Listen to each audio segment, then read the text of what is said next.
தொட்டு அம்பு கொண்டு அசங்கென்றால் அசங்குமோ? நம்பமற்ற பார்க்கடல் கலங்கென்றால் கலங்குமோ?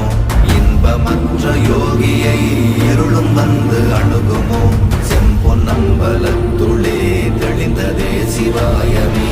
ஓம் நமச்சிவாய ஓம் ஓம் நமச்சிவாய ஓம் நமச்சிவாய ஓம் ஓம் நமச்சிவாய ஓம் நமச்சிவாய ஓம் ஓம் நமச்சிவாய ஓம் நமச்சிவாய ஓம் ஓம் நமச்சிவாய. அப்பெனும் எழுத்தினால் அகண்டம் ஏழுமாகினாய், உப்பெனும் எழுத்தினால் உருத்தரித்து நின்றனை, மப்பெனும் எழுத்தினால் மயங்கினார்கள் வையகம். அப்பும் உப்பும் அப்புமாய் அமர்ந்ததே சிவாய.